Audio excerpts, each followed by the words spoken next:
Chers auditeurs, chers téléspectateurs, bonjour et bienvenue à votre rendez-vous. Le magazine Le Top Presse. Réforme de la justice, désengorgement des prisons, lutte contre la corruption, lutte contre la fraude. L'invité de votre émission aujourd'hui est le vice-premier ministre en charge de la justice, garde des Sceaux, maître Célestin Tounda Yakasende. Pour l'interroger aujourd'hui, nous sommes avec Élisée Odia de Congo Web Télévision, avec Israël Moutala de 7sur7.cd, mais aussi avec Thierry Kambundi et Eric Ambago de Top Congo FM. Monsieur le vice-premier ministre, bonjour. Bonjour Christian, bonjour à tous les journalistes ici présents. L'actualité judiciaire est au procès. Procès aujourd'hui, pour le principal tout au moins, à l'initiative du président de la République. Y aurait-il eu tout ça s'il n'y avait pas eu cette instruction? La justice doit se faire à tout moment. En principe, la justice ne doit pas attendre des instructions. Mais il y a des cas, et ça c'est légal, lorsque le parquet reçoit injonction du ministre de la Justice. C'est ce qui a été fait à l'occasion de ces affaires que nous connaissons maintenant.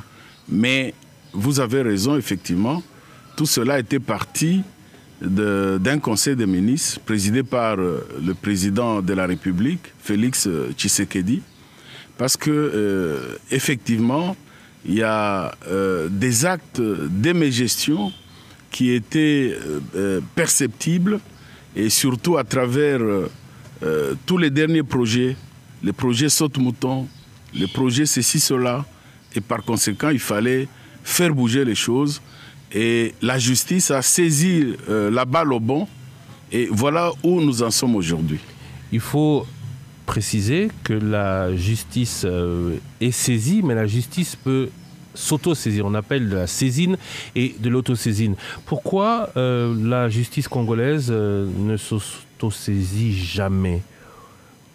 Ou est saisie uniquement quand on parle particulièrement d'intérêt politique? Non, on ne peut pas dire ça. Je pense qu'il ne faut pas jeter de mauvaises pierres, n'est-ce pas, à notre justice. Parce que si nous parlons, et je pense que cette question fait l'objet de l'émission, si nous parlons de désengorgement, ça veut dire qu'il y a des gens en détention. Qui a mis ces personnes en détention? C'est la justice, ce sont des magistrats. Moi, je pense qu'il faut reconnaître le travail qui est fait par les magistrats. C'est vrai que cette fois-ci, il fallait donner un coup de pouce parce que le monde est en ébullition, les choses doivent changer, et au Congo, les choses devaient effectivement partir sur un autre pied. C'est ça qui arrive, mais on ne peut pas dire que la justice n'agit pas, qu'elle attend, n'est-ce pas, l'autorisation de la politique. Non, ce n'est pas vrai. Israël Moutala, 7sur7.cd. Monsieur le ministre, est-ce que notre justice est-elle indépendante ou a-t-elle changé de dépendance? Ça veut dire que hier, elle dépendait du président Kabila, aujourd'hui, elle dépend du président Tshisekedi. Pourquoi vous commencez seulement par le président Kabila? Ce pays, la République démocratique du Congo, est né avant le président Kabila. Il y avait le président Kassavubu, il y avait le président Mobutu qui, lui, a régné pendant 37 ou 38 ans, je pense. Oui, pourquoi alors vous voulez seulement personnaliser au niveau du président Kabila? Non, je vous le concède, elle dépendait aussi de Mobutu. Bon, le principe est que la justice doit être indépendante. C'est constitutionnel, si je ne me trompe pas. Ça doit être l'article 149, je pense, de la Constitution. C'est constitutionnel. Sauf que ce n'était pas respecté. La justice doit être indépendante. C'est un principe qui a été bafoué pendant de longues années. Sacro-saint. Bafoué pendant de longues années. Je le conçois, si vous le voulez, pendant plusieurs années, probablement. Je dis bien probablement. Non, probablement. Mais donc, nous partons de ce principe-là. Mais il se peut que pour ceci ou cela, Et puis, il faut préciser aussi que parfois, l'opinion peut constater que pour tel cas, on a poursuivi, pour tel autre, on n'a pas poursuivi. Parce qu'il y a toujours deux principes qui sont concurrents dans la mise en œuvre de la justice. C'est le principe de la légalité. Et c'est ce principe-là qui doit être, en fait, le principe majeur. Mais il y a aussi de temps en temps ce qu'on appelle l'opportunité. On peut regarder, envisager selon le contexte. Mais la même justice cas. Pour une même affaire, pour parler de l'affaire Katumbi, il était presque déjà coupable sous l'ère Kabila et sous l'ère Tshisekedi, il n'est plus coupable ni dans l'affaire Stoupis ni dans l'affaire Passeport. C'est qui montre que la justice se dédie sur une même affaire. Voilà pourquoi je posais la question. Mais il serait très présomptueux de notre part. Y a-t-il dépendance aujourd'hui du nouveau leadership? Parce qu'on veut une justice indépendante, pas dépendante de Tshisekedi. Donc voilà pourquoi est-ce que la justice aujourd'hui est-elle réellement indépendante? Oui, la justice est indépendante, je vous l'affirme. Quand est-ce qu'elle est devenue? Quand est-ce qu'elle est devenue? Oui. Elle tire sa base de la Constitution. Elle est indépendante. S'il y a des faits de dérapage par-ci, par-là, n'est-ce pas, c'est comme vous et vos amis, pas moi, ça peut vous arriver que vous ne passiez pas la nuit dans votre maison. Donc ça, il y a des faits en fait, qui peut être considéré que là, il y a eu l'immixtion ou interférence. Mais en principe, et dans les actions essentielles de la justice est indépendante. Et il faut que nous puissions honorer notre justice, surtout pour le moment. Et depuis longtemps, cette justice-là, elle est indépendante. Même quand vous dites que non, parce que vous n'avez aucun fait. Mais vous n'avez aucun fait. Les États généraux, de la justice de 2015 ont listé tous les mots qui rongent notre justice et on est parvenu à dire qu'elle était caporalisée. Mais il y a des réformes en France, même jusqu'aujourd'hui, qui montrent que il y a des dérapages au niveau de la justice. Et quand vous demandez aux Congolais, quand vous posez la question aux Congolais, ils vous disent qu'ils ne sont pas satisfaits de la façon dont la justice était rendue dans le pays ou de la façon dont elle est rendue. C'est vrai qu'on ne peut pas juger l'indépendance de la justice sur une ou deux affaires, mais on a une longue culture de caporalisation politique de la justice. Et aujourd'hui, on sent une émancipation. Mais il y a des craintes. Est-ce que c'est pas une nouvelle dépendance à Tshisekedi? Et les gens ne veulent pas d'une nouvelle dépendance à quelque courant politique que ce soit. Non, je pense et vous êtes le patron de la justice, on a besoin de votre garantie là-dessus. Là, je pense que nous devons être honnêtes. Depuis, moi, je dirais, environ un peu plus de 17 ans, depuis que Kabila était au pouvoir, j'aurai bientôt, dans une année, 40 ans d'exercice d'avocat. En tout cas, j'ai pu constater que depuis ce temps-là, depuis, disons, une vingtaine d'années, il n'y a pas eu d'interférence politique véritable dans l'exercice, dans l'application de la justice. Et maintenant aussi, le président de la République actuelle, Félix Tshisekedi, et je crois qu'il ne cesse de marteler à chaque instant et à tout moment que la justice doit être indépendante. Si moi je dois être un homme honnête, autant je constatais qu'il y a plus de 15 ans, 16 ans, la justice est en train de s'autogérer dans le respect du principe de l'indépendance. Autant également aujourd'hui, moi je reconnais qu'à plusieurs reprises, le président de la République actuelle m'a appelé pour me dire VPM, laissez les magistrats faire leur travail, la justice doit être indépendante. Donc, je crois que nous ne devons pas faire un mauvais procès contre notre magistrature aujourd'hui, parce que je crois que les choses sont en train d'être relancées, les choses sont en train de marcher comme il se doit. Dans ce cas, on peut envisager que les magistrats étant indépendants ne seront pas liés par la parole présidentielle, de ne pas fouiner dans le passé, donc ils sont libres pour aller justement enquêter pour des crimes économiques de sang dans le passé. Non, ton sentiment est politique. Ton sentiment est très politique. Pourquoi vous voulez dire la magistrature ne doit pas subir d'obstacles pour fouiner dans le passé? Qu'est-ce que vous cherchez dans le passé? Laissez la magistrature apprécier les faits tels qu'ils se présentent. Laissez la magistrature constater les infractions. Il y a ce qu'on appelle les liens criminels.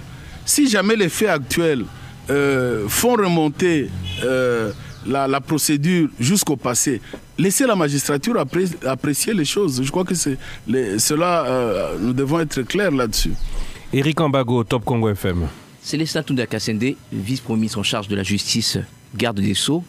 Pourquoi vous jouez double jeu? Double jeu en dansant ou en faisant quoi exactement? Vous donnez injonction, on arrête Blattner. Vous donnez injonction, on n'arrête pas Saïba. Je n'ai jamais donné injonction qu'on n'arrête pas Saïba. D'ailleurs, la loi ne me l'autorise pas parce que l'injonction doit être positive. En tant que ministre de la Justice, je ne peux pas donner une injonction négative. Mais vous êtes Alors, opposé, vous me prêtez de fausses intentions. Vous étiez opposé dans une lettre à l'interpellation, à l'arrestation de Passon Saïba. Ça, c'est une autre question. C'est une question purement légale. J'ai voulu tout simplement relever le respect de la loi. Tout simplement. Mais je n'ai pas donné injonction négative pour qu'on ne puisse pas arrêter telle ou telle personne. Je ne pourrais pas le faire parce que je suis respectueux de la loi. La justice demandait la comparution de Passon Saïba pour des faits qui lui étaient reprochés. C'est la même chose pour David Blattner, pour les faits qui lui étaient reprochés. Mais quand la magistrature veut arrêter quelqu'un, elle ne demande pas ma permission. Si la justice veut arrêter quiconque, ce n'est pas chez moi qu'ils viennent frapper à la porte. Donc là, je crois que celui qui vous a renseigné vous a induit en erreur. Alors celui qui protège Passon Saïba, c'est vous ou c'est la justice? Mais qui a dit que Saïba est congolais, comme vous et moi, comme tous les autres? Mais comment il résiste à la justice? Il a droit à la protection de l'État, comme tous les Congolais. Pourquoi vous croyez que Saïba, lui, ne devrait pas avoir protection de l'État congolais ou de la justice congolaise? Mais il y a une invitation, on parle d'invitation, c'est pas pour l'arrêter, c'est une invitation. Mais on a invité les autres qui sont partis, mais lui, on l'invite, il donne des raisons. Mais pourquoi vous ne posez pas la question à Saïba? Vous pensez que moi je dois répondre pour tous les Congolais, 2 300 km² le Congo. Partout les convocations sont lancées, les mandats de comparution sont envoyés. Ceux qui ne répondent pas, c'est moi, ministre de la Justice, qui doit expliquer pourquoi la personne n'a pas répondu. Il y a déjà ces jours-ci, il y a eu ces escalades verbales entre vous et le président du Conseil supérieur de la magistrature par rapport à votre visite au niveau des offices, des juridictions. Vous voulez aujourd'hui contrôler la justice congolaise? Non, moi je ne veux pas contrôler la justice congolaise. Je crois que moi, je ne sortirai jamais du cadre légal dans l'exercice de mes fonctions. Et moi, je voulais effectivement, ce n'est pas un secret parce que les documents ont été placés dans les réseaux. Mais quand vous prenez la loi, non, c'est l'ordonnance plutôt du président de la République, du 10 juillet déjà 2017 qui a été renouvelée récemment, c'est le même texte. Et vous prenez les attributions des ministères. Vous prenez le ministère de la Justice. Et c'est très important, je crois qu'il faut faire la pédagogie là-dessus. Pour le ministère de la Justice, il est dit, en termes d'attribution, suivi de l'exécution de la politique judiciaire du gouvernement par les cours et tribunaux et les parquets y rattachés. Suivi de l'exécution de la politique judiciaire. C'est dans le texte. Ça veut dire aller... Deuxièmement, contrôle des activités judiciaires. Contrôle des activités judiciaires. Surveillance générale sur le personnel judiciaire. Suivi des réformes institutionnelles. Ainsi de suite. Je m'arrête là. Ça vous donne le droit d'aller surveiller ce que font les juges? Mais tirez les conséquences, monsieur le journaliste. Moi, j'ai beaucoup de respect pour cette radio, beaucoup de respect pour tous les journalistes de Top Congo, et vous êtes effectivement au top. Je viens de vous lire la loi. Interpréter, tirer les conséquences. Mais c'est assez curieux. Est-ce que la moindre visite par rapport aux attributions que je viens de vous décrire ici, est-ce qu'il y a incompatibilité? Mais c'est assez curieux, c'est pendant une période où on est en train de mener des investigations sur l'affaire 100 jours, sur l'affaire Passon Saïba. C'est comme si vous voulez avoir le contrôle de tous les dossiers et éventuellement des injonctions. Les investigations n'auront pas de limite dans le temps, n'est-ce pas? Encore moins dans l'espace sur le territoire congolais. Parce qu'il faut vous mettre en tête que les institutions doivent nécessairement collaborer pour le fonctionnement de l'État. Ce n'est pas possible que les institutions ne coopèrent pas, ne collaborent pas.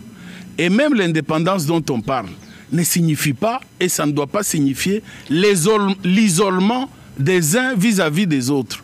Donc il doit y avoir nécessairement collaboration, il doit nécessairement y avoir coopération, parce que c'est en collaborant, c'est en coopérant que je dois m'imprégner, n'est-ce pas, de certaines situations, notamment comment travaille l'outil de travail des magistrats. Je dois m'informer là-dessus, comment ils sont, leurs conditions, n'est-ce pas? Je dois voir comment ça se passe. Et c'est moi, en fait, qui mets en pratique la politique judiciaire du gouvernement, n'est-ce pas, dans le pays. Cette politique, elle est discutée d'abord au gouvernement et ensuite, elle est adoptée au Parlement. Et c'est moi, le ministre de la Justice, qui met cette politique en pratique. Et donc, je dois coopérer, collaborer avec le pouvoir judiciaire dans leur indépendance, sans m'immiscer, n'est-ce pas, dans leurs responsabilités, lorsqu'ils doivent dire le droit. Je ne peux pas faire obstacle à ce niveau-là. Donc les choses sont parfaitement claires et je crois que la loi est claire là-dessus. Si vous faites allusion à toutes ces petites choses qui sont arrivées, ce sont des conflits de ménage, hein. C'est tout à fait normal. Thierry Kamboundi, Top Congo FM. Monsieur le ministre, si je vous prends au mot par rapport aux attributions de votre ministère, quelle est la différence entre la démarche que vous avez voulu mener justement et celle menée par votre adjoint, enfin par le vice-ministre que vous avez désavoué en public? Non, là je pense que vous faites une interprétation plus ou moins erronée.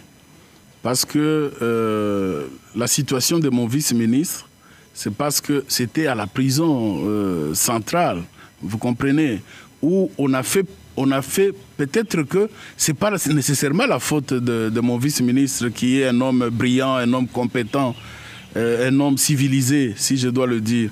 Mais je pense que ceux qui l'avaient accompagné l'ont fait commettre cette erreur de faire parler les prisonniers en détention. Fallait-il le désavouer en public? Alors que moi, je n'ai jamais désavoué en public. C'est si, tout simplement... vous avez publié un communiqué désavouant sa démarche. Je suis désolé, il faut relire le communiqué parce que ça aussi, ça fait partie de la culture des journalistes. Il faut relire le communiqué. Le communiqué était contre sa démarche, justement. C'est ça le désaveu?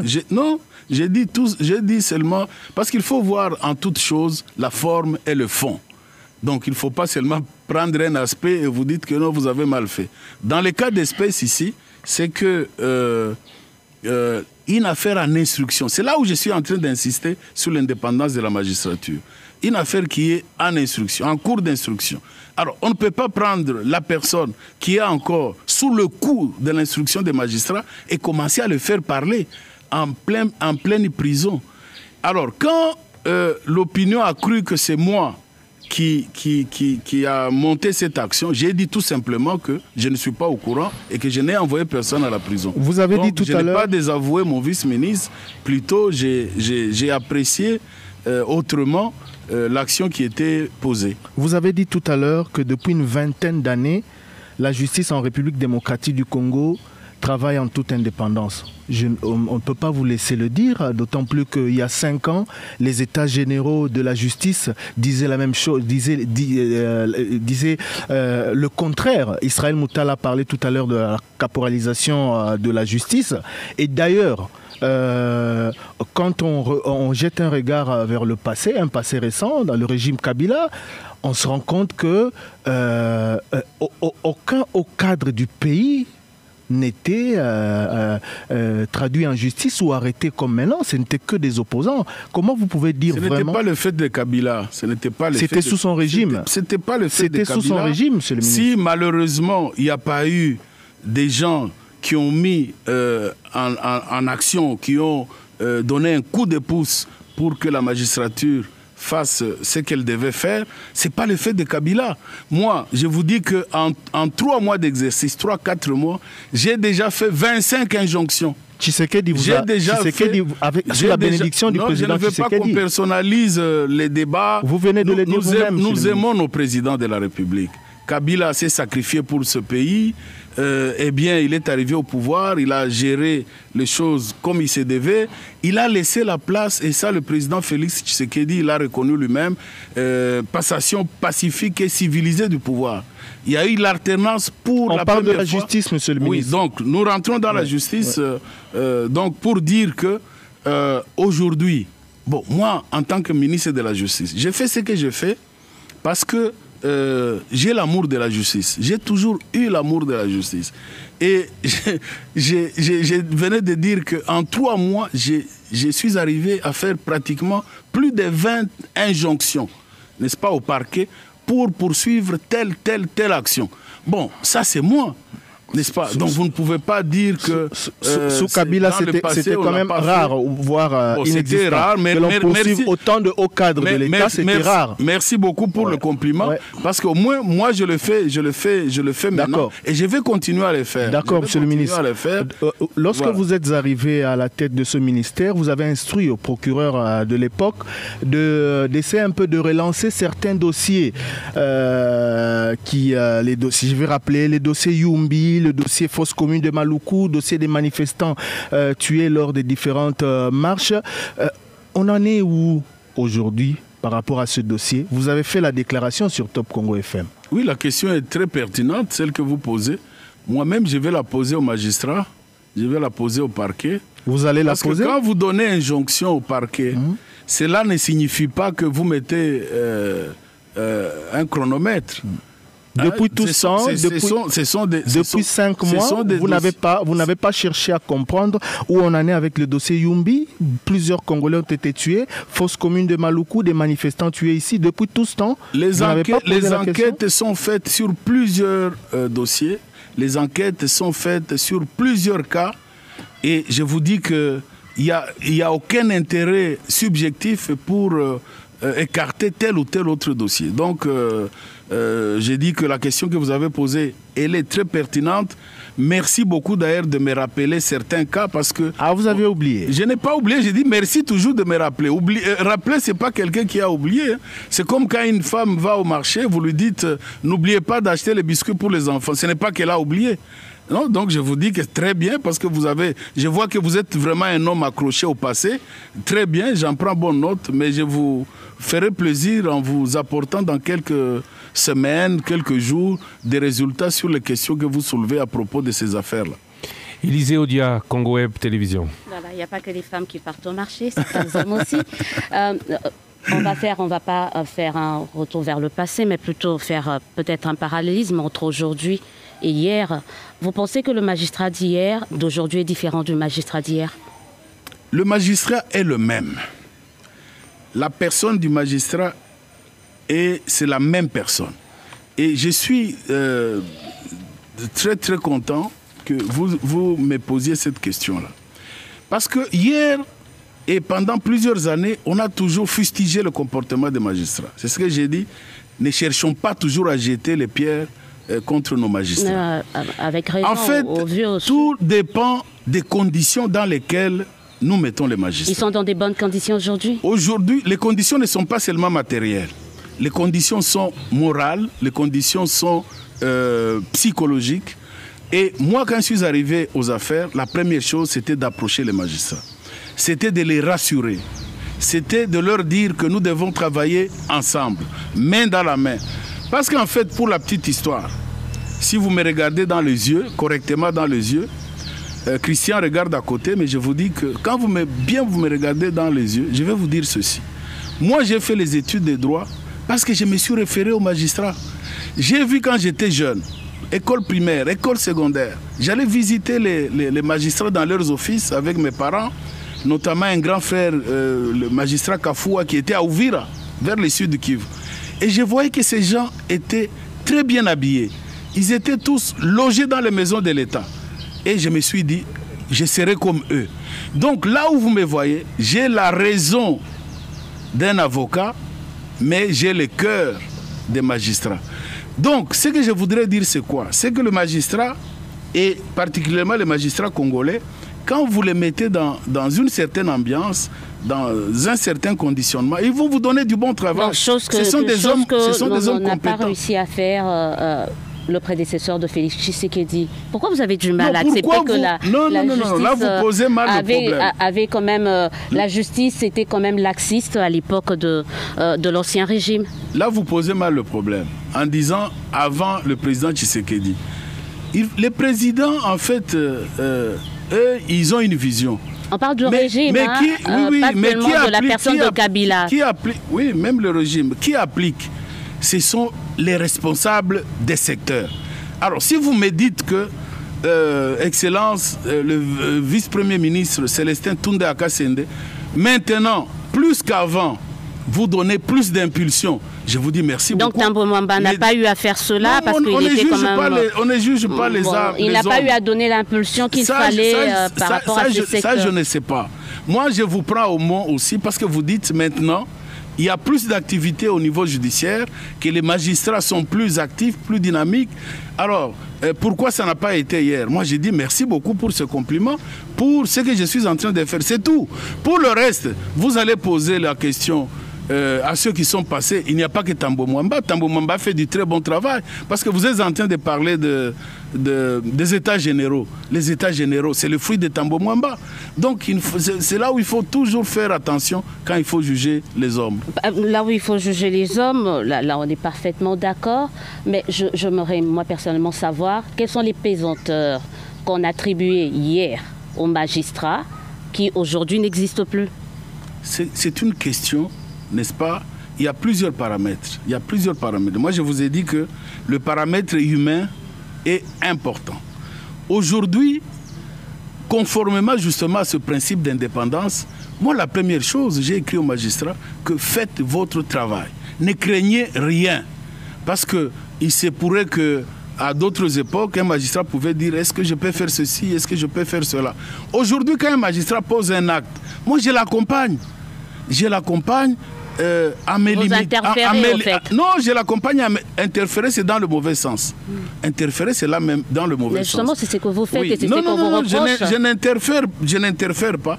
Au contraire, j'appuie les bonnes actions qui sont faites. Vous appuyez quand ça arrange surtout votre camp politique. C'est ça aussi, c'est qu'on a remarqué, on a eu à vous poser. Quand il s'agit de défendre les intérêts d'un camp politique, surtout du FCC, c'est là où on vous voit quand même... Le FCC n'a jamais été traduit en justice.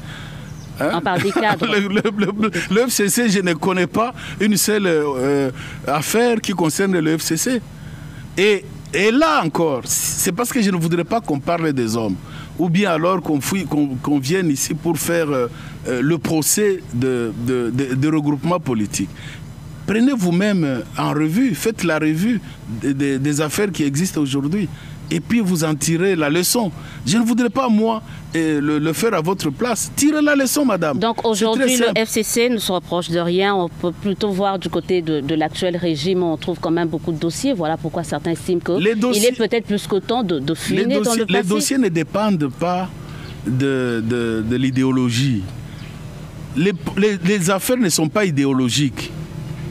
Eh bien, vous commettez une gaffe considérée comme une infraction aujourd'hui, vous serez poursuivi. Si vous êtes mandataire, vous faites preuve de mégestion, eh bien vos comptes seront vérifiés. Et s'il faut que vous soyez interpellé, vous le serez.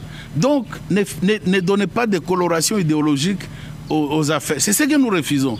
Parce que autant nous voulons que la justice, justement, soit indépendante.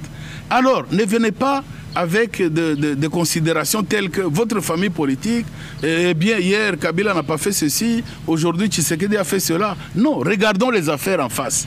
Regardons le travail qui est en train de se faire. Alors je vous remercie pour le compliment par rapport à l'impulsion actuelle et j'en serai toujours flatté et ça me donne d'ailleurs plus de vitalité pour aller de l'avant parce que je considère, suivant votre estimation, que j'ai fait du bon travail. Merci. Parlons de cette justice institution que je vais appeler immeuble et meuble que sont les magistrats. Vous dites ça va mieux. Est-ce que Élisée parlait de magistrats qui ont changé? Ce ne sont plus les mêmes magistrats qui hier procédaient à des condamnations uniques, condamnés au national et à l'international. Ces magistrats qui c'est vrai que la charge de la preuve va m'appartenir puisque je ne l'ai pas démontré, mais quand on constatait certaines condamnations, on se demandait si elles n'étaient pas motivées par autre chose que par la justice. Ces magistrats n'existent plus? Non, les magistrats, ce sont des hommes. Ce sont des hommes, comme dans tous les domaines, il y a aussi des hommes. Vous pouvez aussi évaluer en disant, il y a quelques années, les politiciens d'hier ne sont pas comme les politiciens d'aujourd'hui. Vous pouvez aussi dire que les médecins d'hier ne sont pas comme les médecins d'aujourd'hui. C'est dans tous les domaines. Oui, mais tout dépend, et je le répète, du contexte. Oui, mais à une certaine époque, on a changé des procureurs, on a changé des avocats généraux, on a changé des présidents d'institutions parce que, sans les attaquer en justice après, parce qu'ils étaient indélicats. Est-ce que c'est encore le cas aujourd'hui? Est-ce que vous êtes encore face à ce genre de problème? Alexis Thambwe Mwamba, ici, dans cette émission, avait même déclaré qu'il allait rendre transparent toutes les décisions au niveau national et international pour qu'on puisse juger et comparer entre les affaires s'il n'y avait pas indélicatesse de la part des personnes qui posaient les verdicts. Moi, je vais vous dire que personnellement, je l'ai dit il y a peu, que je suis déjà pratiquement un vétéran dans la carrière. Je suis pratiquement parmi, en tout cas, les aînés dans la profession. Donc, je sais ce qui s'est passé au niveau de la justice hier, avant-hier, et tel que ça se passe aujourd'hui. C'est un problème de volonté, mes chers amis. C'est un problème de volonté. Et les hommes, ce sont les mêmes hommes.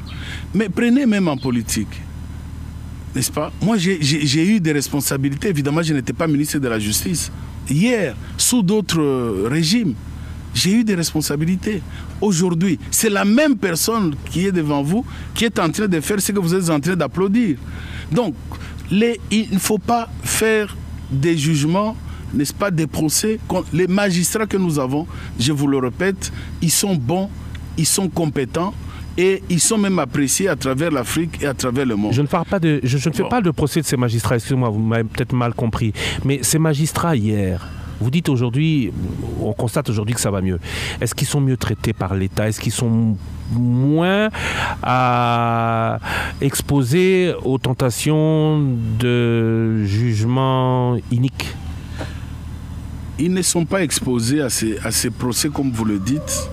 Et ça, je vous l'ai dit encore, je le répète, tout dépend de la manière dont on met les gens au travail. Vous comprenez? Il faut rassurer les gens. Et ça, c'est dans la vie courante, c'est dans tous les domaines. N'est-ce pas? Même la plus belle femme à la maison, si vous ne la rassurez pas, n'est-ce pas? Vous ne lui apportez pas l'assurance, la quiétude, elle va se révolter. Donc, les magistrats que nous avons, je le dis avec toi, ensemble avec eux, il y a des choses que nous allons mettre en œuvre. Parce que vous savez, notre pays ici, et là je suis parfaitement d'accord avec vous, que hier il y avait ceci, il y avait cela. Parce que nous étions la risée du monde entier. Et ça, vous avez vécu outre-mer, vous le savez. Les gens disaient, même les investisseurs, qu'on ne peut pas venir en République démocratique du Congo. Ce pays est corrompu. Ce pays, il n'y a pas de justice. Ça, je ne peux pas le cacher. C'est ce qui ressortait en fait de l'opinion tant nationale. Aujourd'hui, c'est fini. Extérieure. Aujourd'hui, c'est fini. Aujourd'hui, nous avons. Et vous savez, j'étais l'année passée à Dubaï. Il y avait la conférence internationale contre la fraude et la corruption. Vous savez que j'étais la vedette de cette conférence. Pas parce que j'étais le plus intelligent ou le plus beau de tous les ministres de la Justice qui étaient là, n'est-ce pas? Mais tout le monde voulait me voir. Pourquoi? Et quand je me renseigne, il dit qu'est-ce qui se passe? Il dit non, parce qu'on ne comprend pas chez vous, un grand pays comme le Congo, avec des potentialités aussi énormes, mais vous êtes à la queue, n'est-ce pas, de la liste dans le classement des pays pauvres. Mais qu'est-ce qui se passe? Alors, les gens voulaient qu'ils puissent m'écouter. C'est pratiquement la question que vous êtes en train de poser. Et là, il y a des résolutions qui ont été prises. Et personnellement, je préfère partager avec vous ça, c'est que ça m'a aussi inspiré en disant que chez nous, si on fait de la justice le leitmotiv pour la mobilisation des recettes, parce que tous les pays, on a donné des exemples, 80% des pays qui se sont redressés, qui ont redressé leur économie, c'est à travers la justice, n'est-ce pas? Si on veut consolider un état de droit dans un pays, n'est-ce pas? Et c'est même écrit dans notre constitution, peut-être les gens ne lisent pas ces documents, eh bien c'est encore à travers la justice.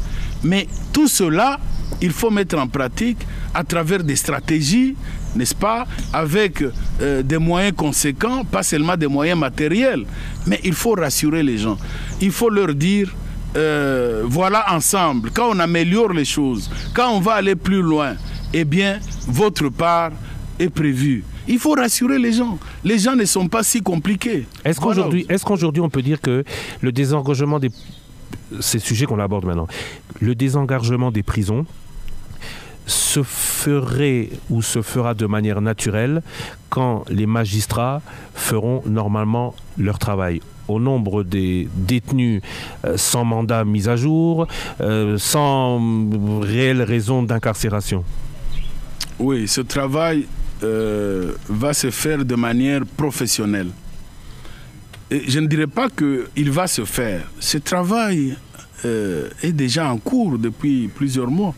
Parce que une fois arrivé aux affaires, je crois un mois après ou un mois et demi, je n'ai plus la date exactement en tête, j'ai commencé le processus de désengagement. J'ai été en prison, je ne me rappelle plus, peut-être aussi accompagné par un journaliste de votre radio. Voilà, c'est un processus que j'ai mis en œuvre depuis déjà plusieurs semaines et il va se poursuivre. Il va se poursuivre suivant des critères. Et ce que vous relevez là, ce sera examiné à la loupe. Surtout en commençant justement par des gens qui sont en détention préventive pendant longtemps et sans jugement, alors que leurs affaires devraient déjà faire l'objet d'une fixation. Tout cela va être regardé. On va voir des gens qui méritent, n'est-ce pas, d'avoir des libérations provisoires, les gens qui devraient, s'ils ont rempli les conditions légales, bénéficier de la libération conditionnelle. Tout cela, nous allons le faire. Et maintenant, nous sommes sur ce dossier. Vous allez voir peut-être, si pas à la fin de la semaine, mais au début de la semaine prochaine, nous allons commencer un grand mouvement de désengagement, de désengorgement des prisons. Israël Moutala, 7sur7.cd.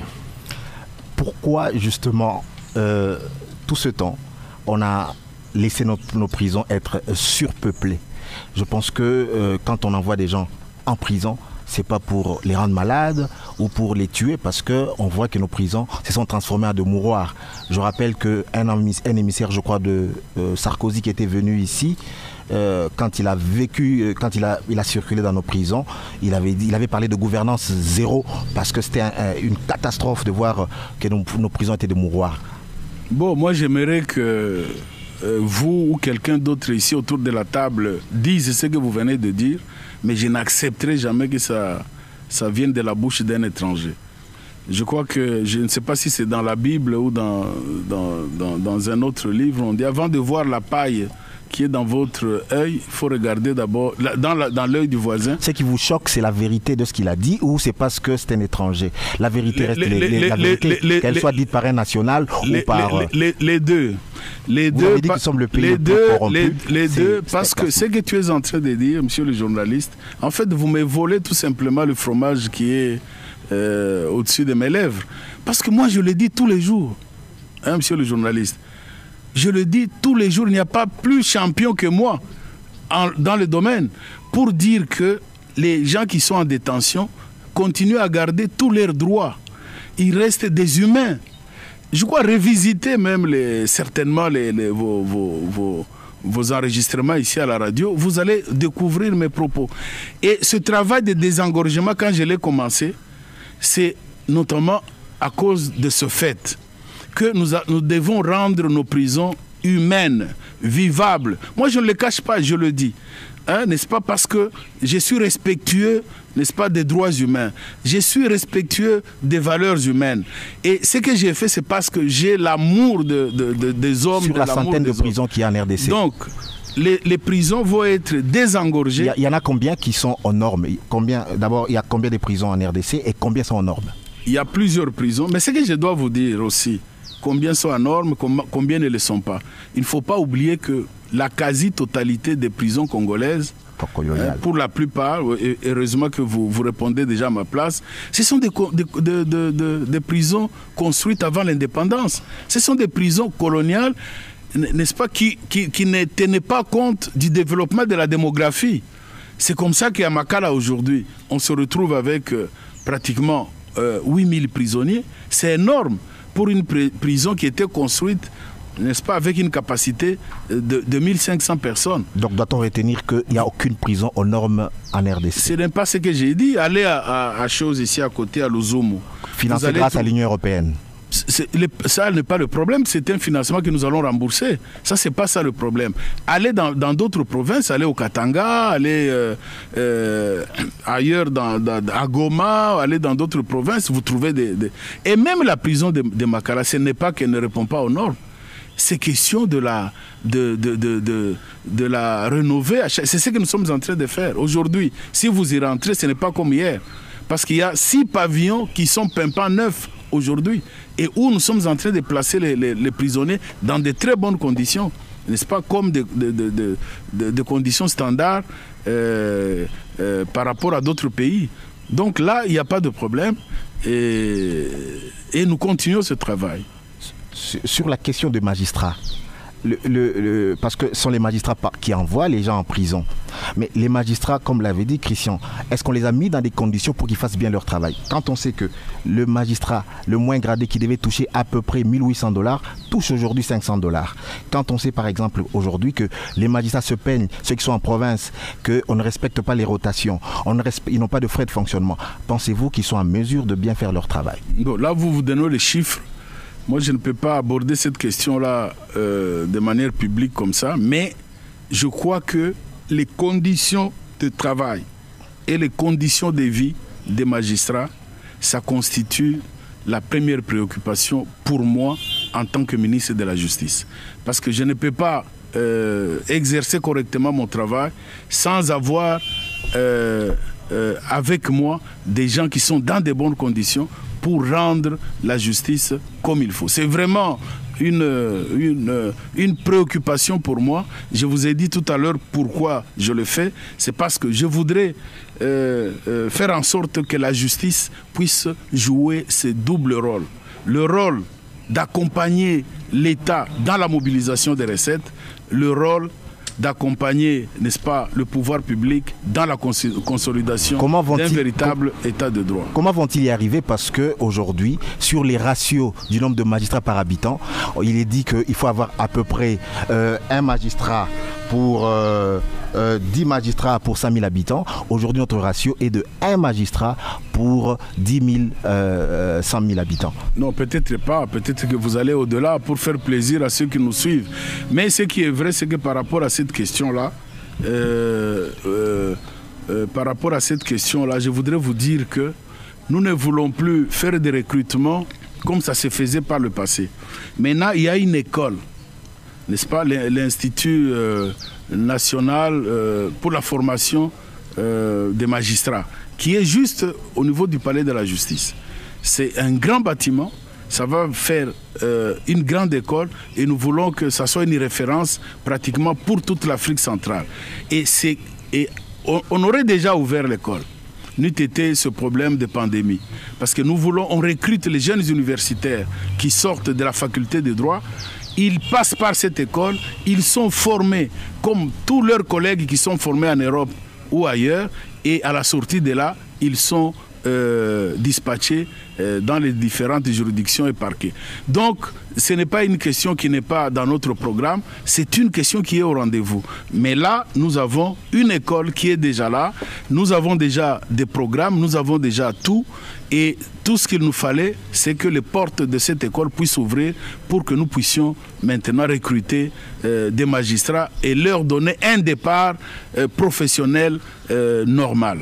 Mais comment est-ce que les magistrats, justement, qui sont le pilier de la société, qui sont les gardiens de la liberté, eux-mêmes ne contribuent pas assez, justement, au budget de l'État, parce qu'on se plaint qu'il y a parfois des coulages par rapport aux frais qu'ils perçoivent au titre de taxes de l'État. Et c'est pourquoi je vous ai dit que quand vous laissez les magistrats faire leur travail, ils vous donnent des résultats. Je crois, des mémoires d'hommes, je ne sais pas depuis combien de temps, on a eu une affaire, un procès, ou un mandataire, n'est-ce pas, ou un responsable qui a été interpellé en justice et qui a remboursé dans la caisse de l'État 35 millions de dollars. Cela se passait il y a à peine un mois. 35 millions de dollars remboursés dans la caisse du Trésor. C'est à travers l'action de la justice, à travers l'injonction du ministre de la Justice. Malheureusement, je ne peux pas me permettre que l'injonction venait de Célestin Toundé Akasende. Mais c'est ça la vérité. Il y a depuis très longtemps que ce n'est pas arrivé. Depuis combien de temps il y a eu dans la caisse de l'État le remboursement de 2,5 millions que Safricas a remboursé par l'action de la justice. Mais ça, vous parlez, ça c'est plutôt le paiement d'une caution. C'est pas un remboursement en tant que tel. On ne va pas entrer dans les concepts. Moi, je vous dis qu'aujourd'hui, au moment où nous parlons, 35 millions de dollars sont entrés dans la caisse de l'État, 2,5 millions de dollars sont entrés dans la caisse de l'État. Est-ce une caution? Est-ce une garantie? Est-ce quoi? C'est pas ça le problème des concepts. Mais je vous dis, depuis plusieurs années, et ça, c'est à travers la justice. Donc, la justice peut efficacement contribuer au redressement du pays à travers la mobilisation des recettes. On parle juste... Et pour cela, je crois que ce sera une avant-première et je vais solliciter, n'est-ce pas, des instances du pays pour qu'une prime significative soit payée à ces magistrats-là qui font un travail comme celui-là. Parce qu'il ne faut pas seulement laisser lorsqu'on est en train d'incriminer les gens, mais il faut aussi encourager et primer les gens lorsqu'ils font du bon travail. On va parler de lutte contre la corruption tout de suite avec Eric Ambago, qui a une dernière question sur les engagements. Désengorgement. Monsieur le ministre, il y a 2000 prisonniers à Ndolo. Il y en a à peu près une centaine qui sont atteints de Covid-19. Un test de dépistage n'est pas fait pour tout le monde. Qu'est-ce que vous attendez pour désengorger Ndolo? Le désengorgement ne concerne pas seulement la prison de Makala. Ndolo. Le désengorgement, j'y arrive, concerne toutes les prisons. À Kinshasa, vous avez Makala, mais vous avez aussi Ndolo. Ndolo a des cas de Covid. Que vous venez de citer, mais Ndolo est dans notre viseur. Dans notre viseur, mais les gens sont en train de mourir et se contaminer aujourd'hui. Nous sommes en train de travailler. Nous sommes en train de travailler là-dessus. Les contaminés sont déjà loin à l'écart. Les dossiers d'Ndolo, nous y travaillons avec le ministre de la Défense parce que cette prison, contrairement à d'autres, c'est une prison hybride. Elle relève à la fois du ministre de la Justice que je suis, mais aussi du ministère de la Défense. Donc nous sommes en train de travailler sur le cas d'Ndolo, mais je vous rassure qu'il y aura des engorgements également en Ndolo. Alors, parlons de la corruption. Il y a aujourd'hui une agence en charge de la lutte contre la corruption.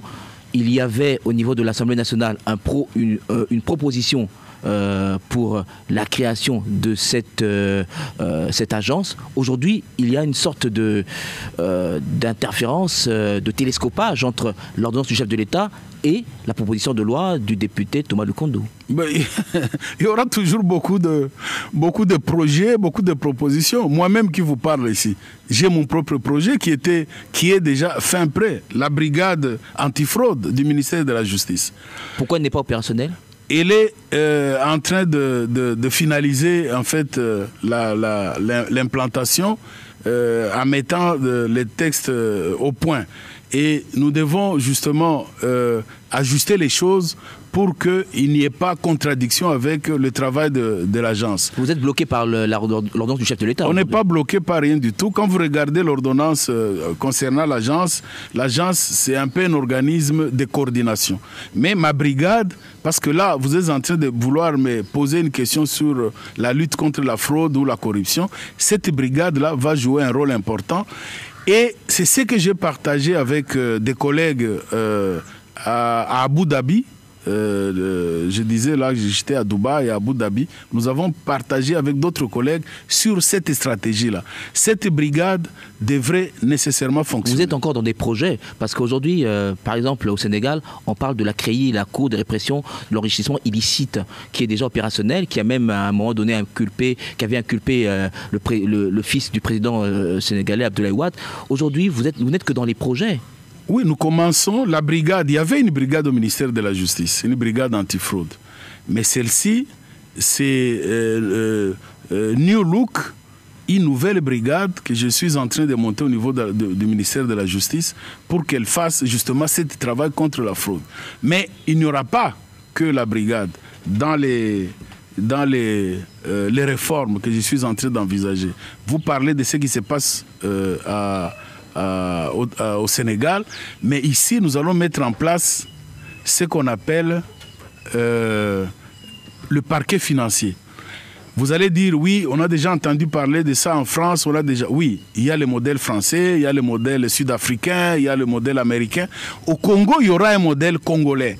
Les textes sont pratiquement terminés. On va les envoyer en Conseil des ministres et puis au Parlement. Voilà encore un autre organisme, n'est-ce pas, qui sera un cheval de bataille pour lutter contre la fraude et la corruption. Et le numéro vert dont vous avez parlé, on n'en parle plus. Vous avez parlé d'un numéro vert pour appel en cas de constat de fraude, on n'en parle plus. On ne doit pas en parler tous les jours. Il y a beaucoup de projets en fait parce que nous sommes en train de parler des réformes. Il y a ce numéro vert que nous appelons callback, call center. Les bureaux sont déjà aménagés. Les équipements sont en train d'être négociés parce qu'il faut des équipements spécifiques du call center. Eh bien, c'est en cours. Qui embrasse mal les trains. Parce qu'aujourd'hui, on n'embrasse pas moins, on a 4-5 projets, mais des très bons projets en perspective. Avec les parquets financiers, la brigade antifraude, l'école de la magistrature, le call center dont vous parlez. Parce que pour le moment, il faut lutter contre des infractions, même invisibles, même spécifiques. Sur l'Internet, aujourd'hui, nous sommes menacés. Si on ne fait pas garde, on risque d'ébranler l'économie, on risque d'ébranler la sécurité. Même le président de la République lui-même commence à être contrefaçonné d'une ou d'une autre manière. Donc il faut lutter contre la cybercriminalité. Et là, nous avons un grand projet aussi que je dois présenter au Conseil pour que sa mise en œuvre soit effective. Donc, tous ces projets-là sont sur le chantier, sont en cours. Ce n'est pas seulement de la rêverie, mais ce sont des choses que nous sommes en train maintenant Autant nous sommes en train de maîtriser le niveau des enquêtes, les axes des enquêtes, mais il faut aller au-delà. Il faut aller au-delà en innovant, en apportant. Et pour compléter toutes les réformes que je suis en train d'envisager de faire, on va organiser, au-delà des états généraux qui avaient été faits, avec des résultats palpables, mais nous allons organiser bientôt ce qu'on appelle les assises nationales pour la perception de la justice. Et ça, il y a même des partenaires extérieurs qui veulent accompagner ce projet. Parce que la justice, vous avez vos appréhensions ici. Vous avez dit, ceci ne se fait pas.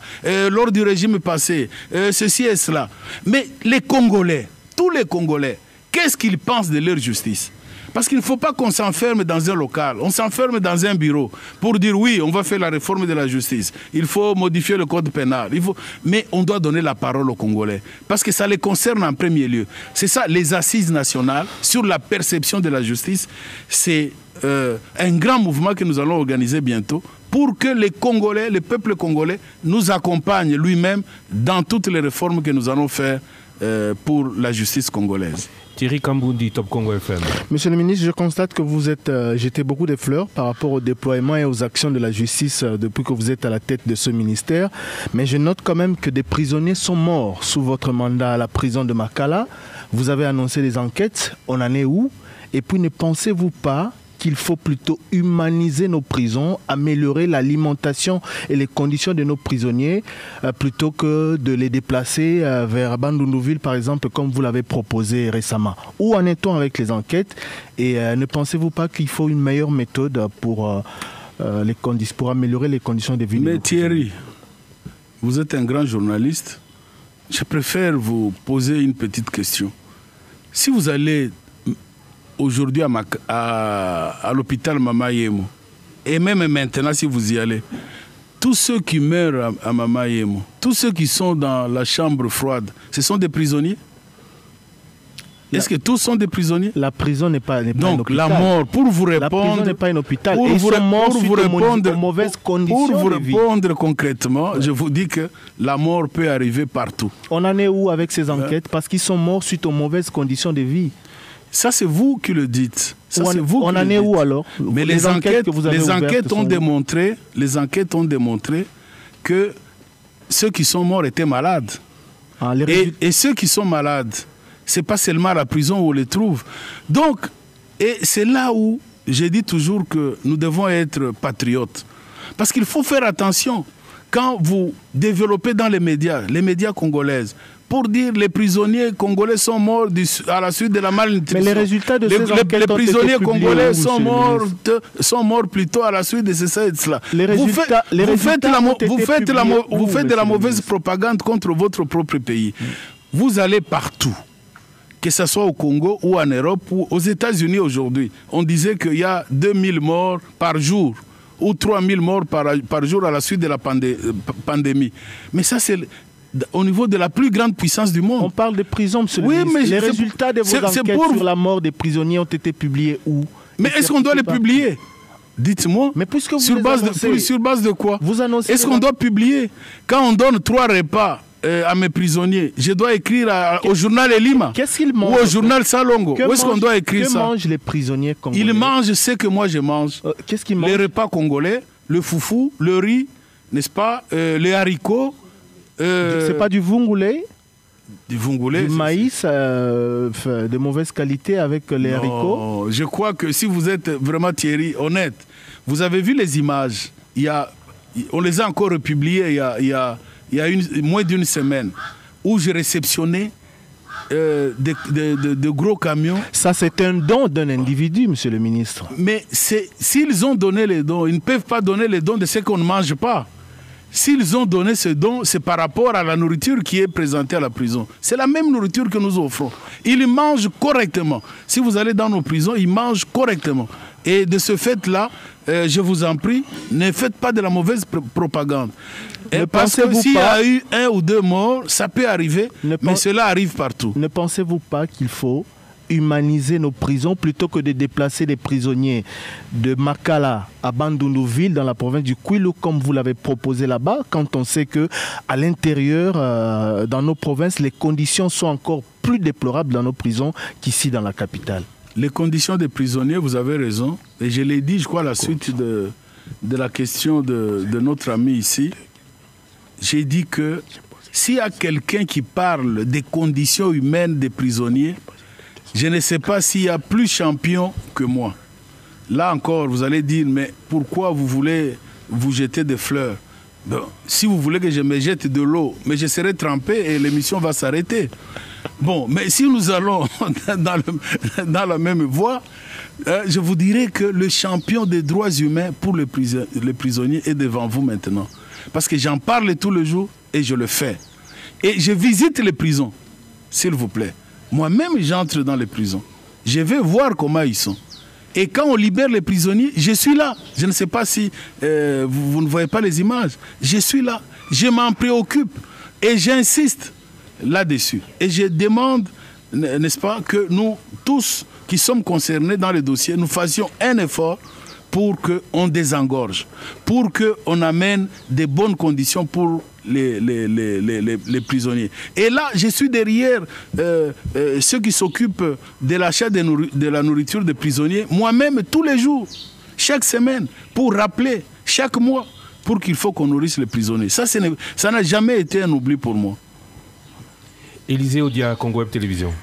Célestin Toundé Kassende, y a-t-il encore de prisonniers politiques en RDC? Les prisonniers politiques... Dits politiques.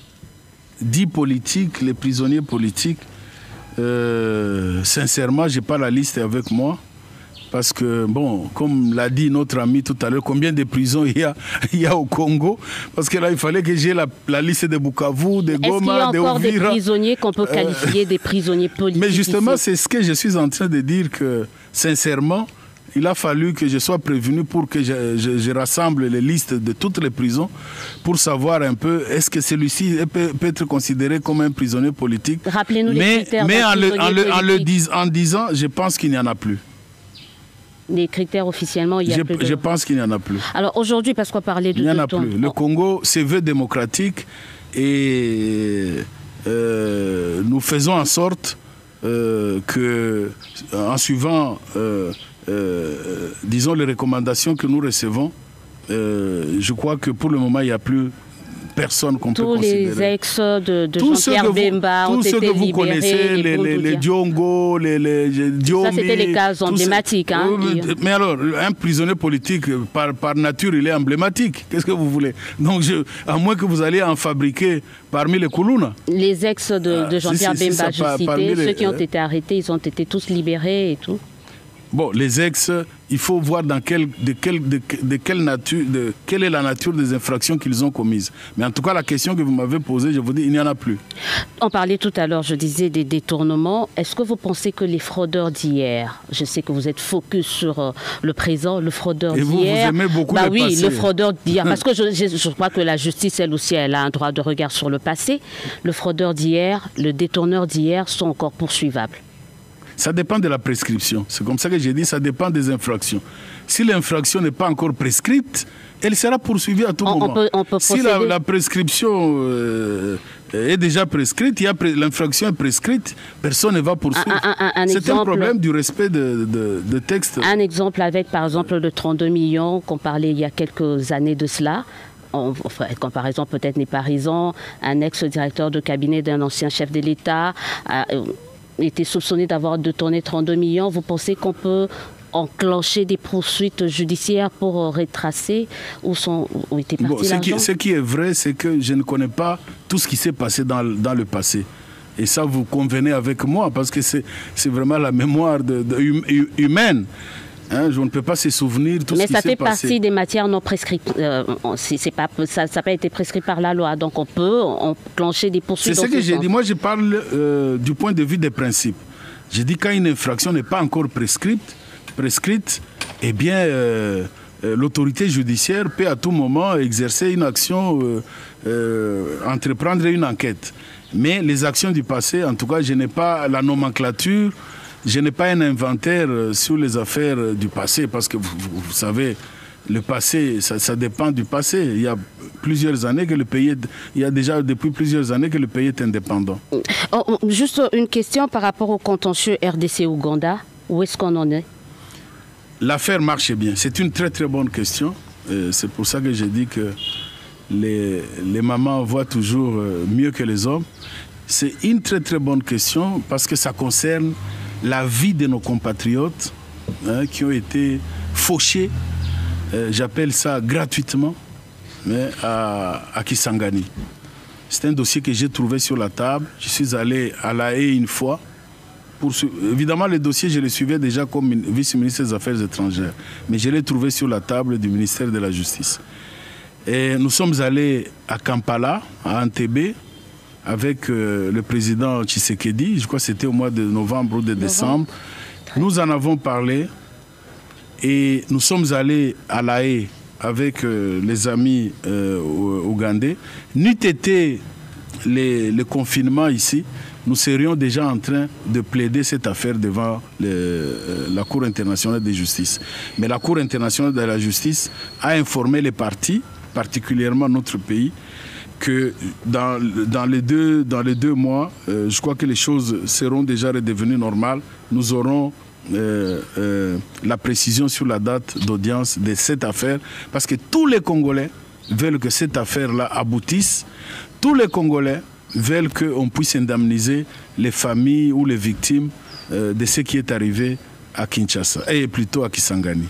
Merci Élisée Odia de Congo Web Télévision, merci à Israël Moutala de 7sur7.cd, merci à Thierry Kambundi, à Eric Ambago de Top Congo FM pour avoir été avec nous pendant cette émission.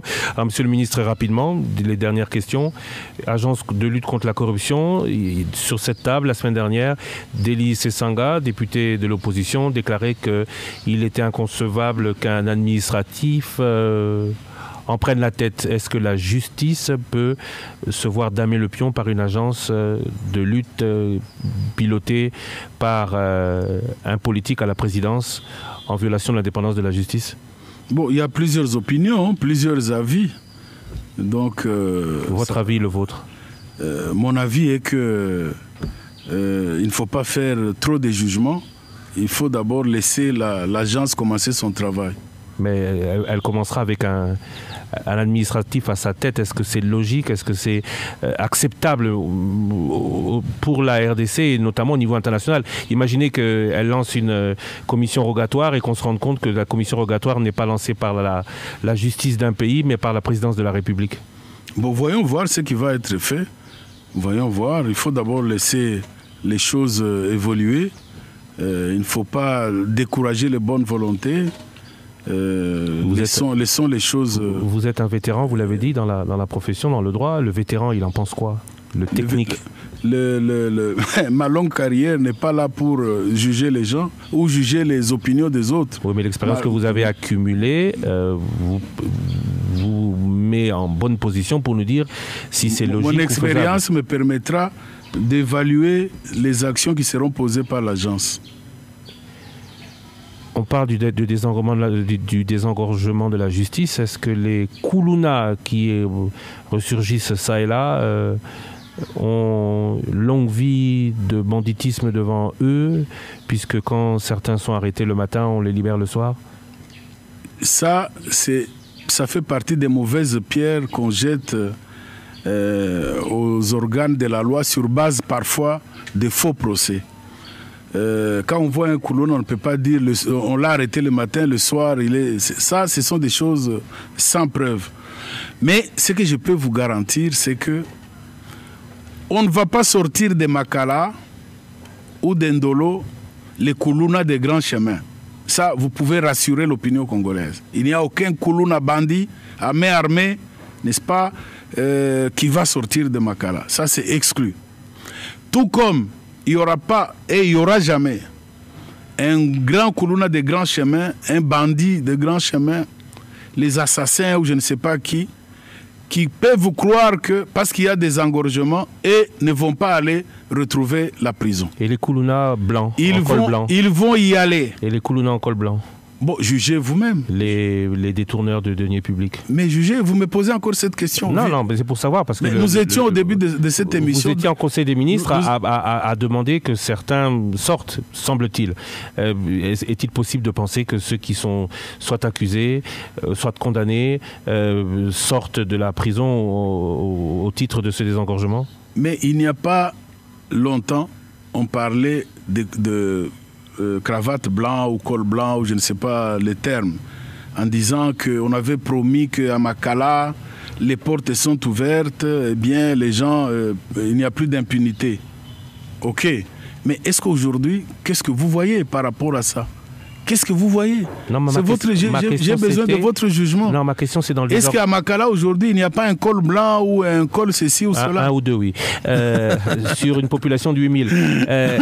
Est-ce qu'ils peuvent sortir? Est-ce qu'ils pourront profiter aussi de ce désengorgement? Voilà encore une question pertinente et complexe. Qui relève de vous. Qui ne relève pas du tout de moi. Parce que la force, comme on dit, la force à la loi. Ma force à la loi. C'est la loi qui va trancher. Un point, un trait. Merci beaucoup. C'est lui qui remplit les conditions de la loi. Eh bien, la justice va en juger. C'est lui qui ne remplit pas. Donc, il ne faut pas empêcher à quelqu'un qui remplit les conditions en disant non, lui, il est grand de taille ou il est petit de taille. Ou bien, il ne faut pas incriminer celui qui ne remplit pas les conditions en disant non, lui, il est grand de taille. C'est la force à la loi. C'est la loi qui doit nous guider, c'est la loi qui doit nous conduire et c'est la loi qui doit juger. Merci beaucoup, monsieur le ministre. Non, on ne va pas se quitter sans ça. Plus de prisonniers politiques. Pascal Moukouna, prisonnier politique ou pas? Faites-vous lire les faits qui ont fait l'objet de son interpellation. Je voudrais plutôt avoir l'acte d'accusation, parce que les faits c'est une chose, la rumeur en est les amplifie souvent. Politique ou pas? Aurait-il été emprisonné si il n'y avait pas eu cet acte ou cette annonce ou cet acte, je sais pas, cette plainte contre le président honoraire? Non, mais la justice est indépendante. Et puis, vous pensez que le président honoraire, lui, on peut l'attaquer de n'importe quelle manière, on peut le porter atteinte à sa dignité, son honneur, et que la justice ne doit rien faire, d'après vous? La justice, elle a, au regard de votre réponse, elle a agi pour l'autre affaire ou parce qu'on ne peut pas attaquer le président comme ça? J'ai dit que je n'en sais rien. Je vous ai tout simplement posé la question parce que vous vous étonnez que est-ce que ce n'est pas pour ceci ou pour cela? Non. Merci à vous, Maître Célestin Toundaya Kassendedet, d'avoir été notre invité aujourd'hui. L'émission Top Presse se termine ici. Prochain rendez-vous la semaine prochaine.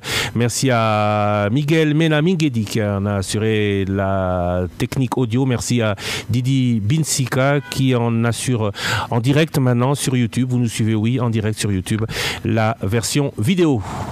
L'actualité continue sur votre radio et dans tous les médias partenaires. Le Top Presse avec Christian Loussakweno.